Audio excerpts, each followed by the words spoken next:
Welcome back to the video blog. Adam Daniel Mazet in a very rainy Fort Lauderdale-on-Ice, otherwise known as Toronto, otherwise known as Toronto. If you're not from here, it's 3 syllables.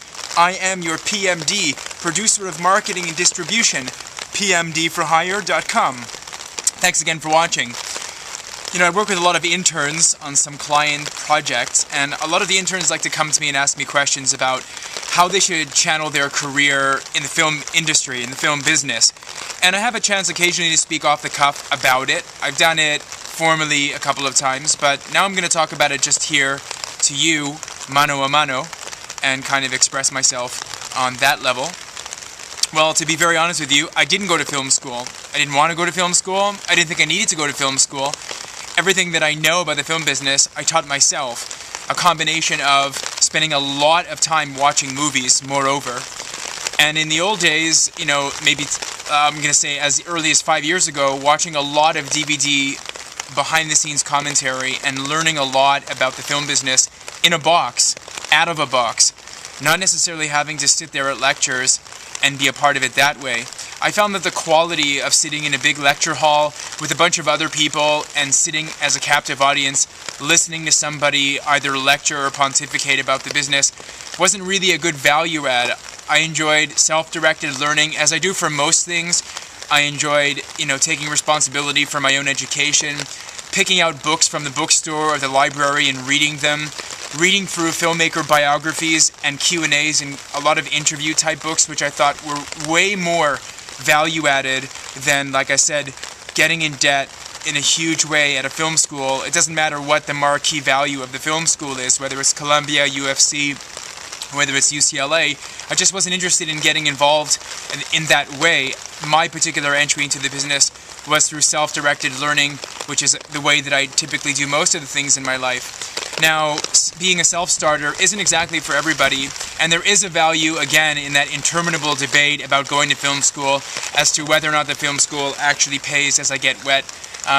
There is a value to going to film school, for sure, and of course that has to do with the networking, and a lot of people talk about that. I'm getting kind of tired of the cliches, because again, just to repeat what the cliches are, film school, debt, but networking and contacts. But that's everything in life, really. It's not just in film school. You're going to make contacts just being like on a subway car. You know, you're going to make contacts just being out in a cafe. You're going to make contacts going to a film festival and bumping into somebody on an escalator, you know, in a hotel, at the headquarters for all the industry people, or at a happy hour, or just at a screening. You'll be sitting next to somebody. Always be ready with your cards. Always be open about giving out your phone number, your cell phone, for example. You know, always be ready about giving out your email address. If you can't be contacted in the 21st century, you're not really going to go anywhere. And if you're uncomfortable about giving out your cell phone, then have a cell phone that you give people for business, and then have one that you use for private communications. Because if you're going to be a networker, you've got to be in contact. So, back to cliches. Getting into debt at film school, networking, or having the name, you know, being able to say that I went to Columbia Film School, or being able to say that I'm a UCLA grad, or that I'm a Stanford grad, I went to the same school as George Lucas did, for example. Like, that's really, I guess that kind of cachet appealed before the advent of the democratized filmmaking era, where you could grab any piece of equipment and, you know, load up Final Cut X on your machine and then cut your own pictures. Those arguments, I don't know if they really apply anymore. To be honest with you, I think there's an evolution. There's going to be a bit of a morphing. There's going to be a bit of a change in terms of how people actually refer to film school, and even in the role of film schools. You look at some of the smaller film schools, for example, here in my native Canada, like the Vancouver Film School, or Ryerson Polytechnical here in Toronto. They run really good business programs where they teach independent skills, independent filmmaking or music making skills to students, and they equip them with a robust business education, with a very keen business outlook and understanding that the filmmaking business, or that the music making business isn't strictly kind of getting discovered. I mean, those days are way gone already, for several years already. So I'm a bit concerned that some people are still holding on to the filmmaker bone, and they're like biting down on that, thinking that that's going to be nutritious and substantial. You can get anything you want. You have to have discipline. You have to realize that education is yours for the taking, that it's self-directed, that you're completely in charge of how you do that, when you do that, and how many hours you devote to it. also realizing that you have to be decisive, that, you know, opportunities are for the bold and the brave, not the meek and the indecisive, and that, you know, film school, at the end of the day, even if you're in it and you're studying courses, but you're not like proactively doing things with it, it really is just a waste of time.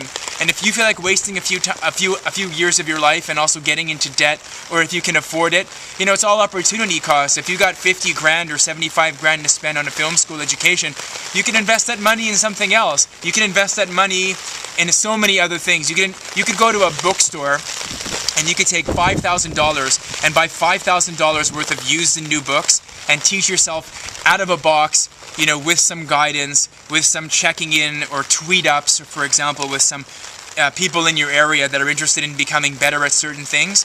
And you could experiment that way and probably get a hell of a lot better education from the doing of it as opposed to the listening and being passive. Don't engage in what I'll call entrepreneurial porn, entre porn. Get involved with the stuff yourself, make it happen, it's there for you, all the resources are there for you, and I'm getting wet, so I'm getting out of here. But thanks again for watching. ADM, video blog, PMD for hire. Follow me at TheRealADM on Twitter. Talk to you soon. Take care.